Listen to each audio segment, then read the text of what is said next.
भारत के इतिहास में एक ऐसा दौर भी था जब विज्ञान, गणित, साहित्य और कला अपनी बुलंदियों पर थे। एक ऐसा समय जिसे आज हम भारत का स्वर्ण युग या गोल्डन एज कहते हैं।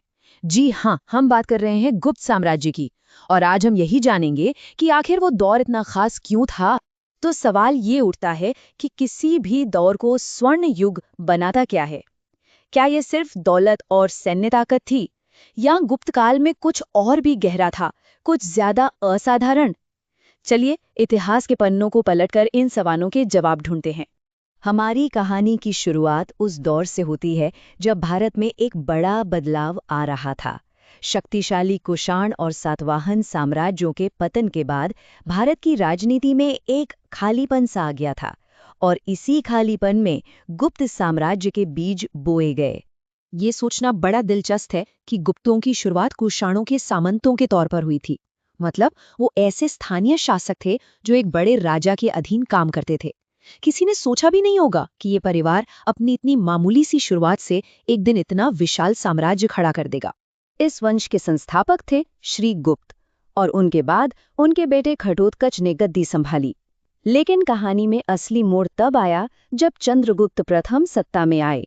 उन्होंने न सिर्फ खुद को कुषाणों से आजाद घोषित किया, बल्कि एक बेहद अहम राजनीतिक कदम उठाया।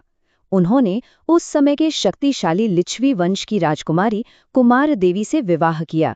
इस एक गठबंधन ने उन्हें वो ताकत और सम्मान दिया कि आज उन्हें ही गुप्त साम्राज्य का असली संस्थापक माना जाता है। हर महान साम्राज्य की कुछ महान कहानियां होती हैं। गुप्त साम्राज्य की कहानी दो ऐसे असाधारण शासकों ने लिखी जिन्होंने साम्राज्य को उसकी बुलंदियों पर पहुंचाया। उनके शासन ने एक ऐसी स्थिरता पैदा की जहां से एक सांस्कृतिक क्रांति की शुरुआत हुई, जिसकी गूंज आज भी सुनाई देती है। ये थे समुद्रगुप्त और उनके बेटे चंद्रगुप्त द्वितीय। समुद्रगुप्त इतने काबिल सैन्य रणनीतिकार थे कि उन्हें भारत का नेपोलियन कहा जाता है। उन्होंने उत्तर से लेकर दक्षिण तक कई राज्यों को जीता, और उनके बाद उनके बेटे चंद्रगुप्त द्वितीय, जिन्हें विक्रमादित्य के नाम से भी जाना जाता है, ने इस विरासत को और आगे बढ़ाया। उन्होंने शक शासकों को हराकर अहम व्यापारिक रास्तों पर कब्जा किया और साम्राज्य को शांति और समृद्धि के एक नए शिखर पर पहुंचाया। अच्छा, तो हमें समुद्रगुप्त की जीत के बारे में इतनी जानकारी मिलती कहाँ से है? इसका एक बड़ा सबूत है प्रयाग प्रशस्ति।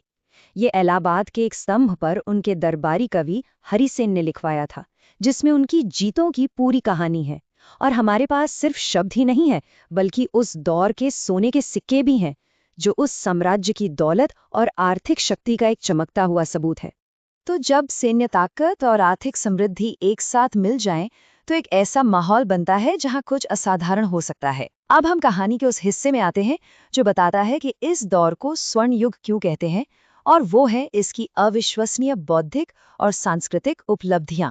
उस समय के जीवन की एक सीधी झलक हमें चीनी यात्री फाहियान के लेखों में मिलती है। उन्होंने लिखा, लोग खुश हैं, अपराध बहुत कम होते हैं और समाज में समृद्धि है। जरा सोचिए, एक ऐसे समाज में रहना जहां इतनी शांति और स्थिरता हो।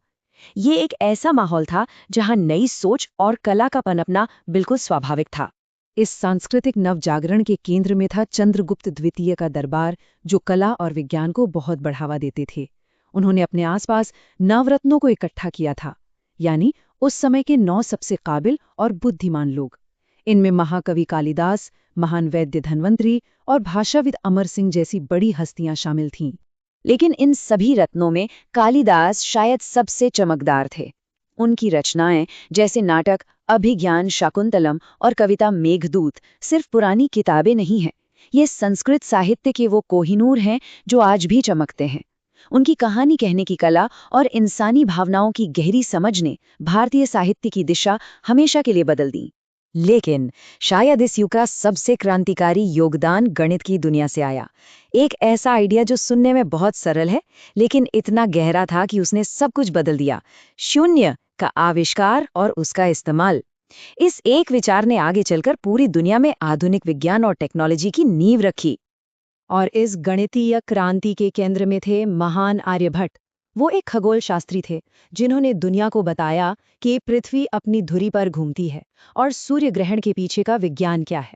वो एक गणितज्ञ थे जिन्होंने पाई की कीमत इतनी सटीकता से निकाली जो उस समय के लिए हैरान करने वाली थी।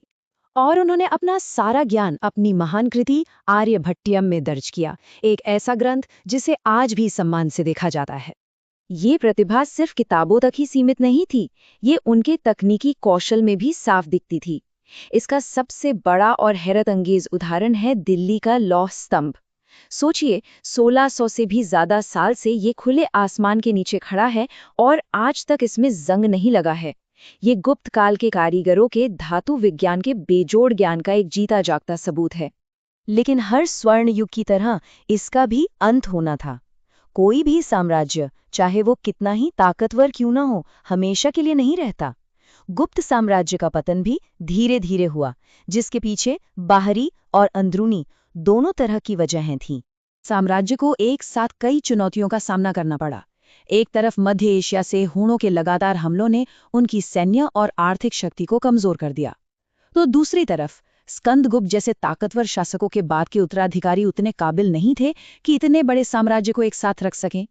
धीरे धीरे खजाना खाली होता गया और जैसे ही केंद्रीय शक्ति कमजोर पड़ी, अलग अलग प्रांतों के गवर्नरों ने खुद को आजाद घोषित करना शुरू कर दिया और इस तरह साम्राज्य अंदर से ही बिखरने लगा। भले ही राजनीतिक नक्शा बदल गया और साम्राज्य इतिहास का हिस्सा बन गया, लेकिन उसकी असली विरासत वो अमर साबित हुई। और यही सबसे अहम बात है, गुप्त साम्राज्य एक राजनीतिक शक्ति के तौर पर भले ही खत्म हो गया हो, लेकिन जो विचार उसने पैदा किए वो आज भी जिंदा हैं। विज्ञान, गणित, कला और साहित्य में उनकी तरक्की व्यर्थ नहीं गई, बल्कि ये आने वाली पीढ़ियों के लिए एक मजबूत नींव बन गई, सिर्फ भारत में ही नहीं बल्कि पूरी दुनिया में। ये हमें एक आखिरी सवाल पर लाके छोड़ता है।